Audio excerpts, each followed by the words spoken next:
किया और उसमें क्यों सजा हो गई मुझे खुद ही नहीं मालूम। तमाम हमने वकीलों से बात किया, तमाम चीज़ों। अब चलिए, न्यायपालिका है, उसके बहुत तो नहीं करेंगे। उच्च न्यायपालिका हाई कोर्ट है, उसके बाद अपेक्स कोर्ट है, सुप्रीम कोर्ट है।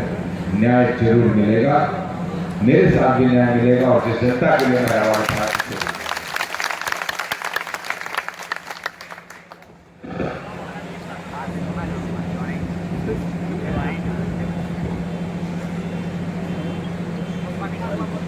यहाँ उपस्थित मैं पढ़ रहा था, बहुत से लोगों ने कहा कि जब आप पहली बार 2002 में लड़े थे चुनाव, तब से वोट आपको देते आ रहे हैं और कहीं वोट नहीं दिया। जब आप नहीं लड़े तो हम वोट भी देने नहीं गए। बहुत से लोग हैं।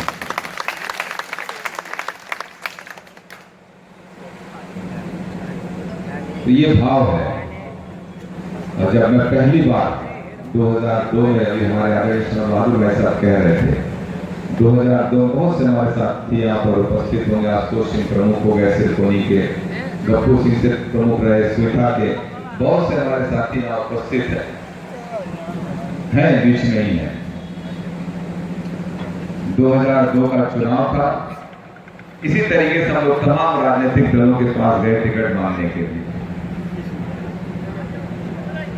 किसी राजनीतिक दल ने हम लोग को टिकट नहीं दिया था। 2002 हम लोग नौजवान भी थे। उस समय हम लोग की सर्टिफाइड उम्र भी 26.5 साल भी नहीं थी। 26 वर्ष 4 महीने की अवस्था थी हम लोगों की। और उस इलेक्शन में हम लोगों ने ये तय किया कि चुनाव लड़ा जाएगा, इंडिपेंडेंट चुनाव लड़ा जाएगा। हमने कहा इसके पहले भी लोग चुनाव लड़ते रहे हैं। उत्तर प्रदेश की विधानसभा में 10, 12, 15 इंडिपेंडेंट की भागीदारी होती है, तो हमने कहा इस बार एक भागीदारी जौनपुर रारी की भी होगी। इस संकल्प के साथ हम लोग, और उस समय हमारे साथ नौजवान साथी, आज जो नए नौजवान दिख रहे हैं, ऐसे ही हम लोग उम्र थी, ऐसे ही नौजवान लोग हम लोग के साथ खड़े थे। उस समय हमारे गौरी शंकर जीजा जी उपस्थित हैं, इनके गांव के प्रत्याशी भी लड़ रहे थे चुनाव। मैं अभी वो भी घटना बताऊंगा आपको। राजनीति में हम लोगों ने कहां से कहां की यात्रा तय की। हम लोग चुनाव लड़े और जीते, और तरुणाई जिसको कहते हैं, हम लोगों ने नारा दिया, जिस ओर जवानी चलती है उस ओर जमाना चलता है। तो हमारे नौजवान साथियों ने 25 से 30 साल की अवस्था, 20 से 30 साल के बीच थे, कंधे को उठाकर हमें उत्तर प्रदेश की विधानसभा में भेज दिया। सारे के सारे समीकरण, जाति समीकरण ध्वस्त हो गए। आज जो चुनाव लड़ रहे हैं, हम किसी का नाम नहीं लेना चाहते।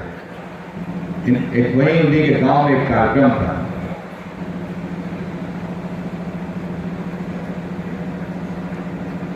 एक हरिवंश सिंह जी हुआ करते थे, हुआ करते थे नहीं, अभी है वो।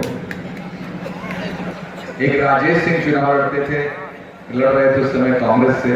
जब हम नामांकन करके आए तो वो उनके भाई सब लोग आए उनको समझाने के लिए कि आप बैठ जाइए चुनाव में, और हम लोग कांग्रेस से टिकट पाए हुए हैं, कांग्रेस का अपना जनाधार, हम चुनाव जीत जाएंगे, आप लोग थोड़ी मदद कर देंगे। हमने उनसे एक बात कहा, हमने कहा बरई पार से लेके हसनपुर तक आप कांग्रेस का एक एजेंट खोज के बता दीजिएगा मुझे, हम लोग चुनाव नहीं लड़ेंगे। और मैं आपको बता रहा हूँ, बरई पार नेवड़िया ग्राम सभा से लेकर हसनपुर तक कांग्रेस का एक एजेंट भी नहीं खड़ा हुआ था।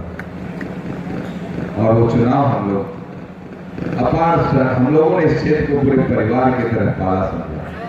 विधानसभा जब विधायक बने तो पूरे विधानसभा क्षेत्र को एक परिवार की तरह समझा। न जात देखी न धर्म देखा, जिसकी जो आवश्यकता है उसके लिए हम लोगों ने खड़ा होने का प्रयास किया। समाज में अगुवाई इसलिए की जाती है, अगर हमको नेता के रूप में चुने, मान लीजिए हम 47,000 48,000 वोट पाकर चुनाव जीते थे, लेकिन मतदाता तो उस समय 2,76,000 होते थे। तो क्या हमारी 2,76,000 लोगों के प्रति मेरा उत्तरदायित्व नहीं था? केवल 47,000 लोगों के प्रति था। तो हमने बखूबी अपनी ईमानदारी के साथ अपने उत्तरदायित्व का निर्वहन 2,76,000 मतदाताओं के प्रति पूरी ईमानदारी के साथ निर्वहन किया, जिसका नतीजा रहा हम लोग 2007 में, अभी समर बहादुर भाई साहब भाषण दे रहे थे, जात की राजनीति इतना प्रभावी हुई थी उस समय। हमसे कहे कि सब लोग, हमारे आदरणीय प्रिंसिपल साहब यहाँ बैठे थे, अभी हम लोगों के पिता आदरणीय विजय पाल सिंह जी यहाँ उपस्थित थे, हमसे बोले कि आप बीएसपी से चुनाव लड़िए। मन से मैं कह रहा हूँ, स्वीकार कर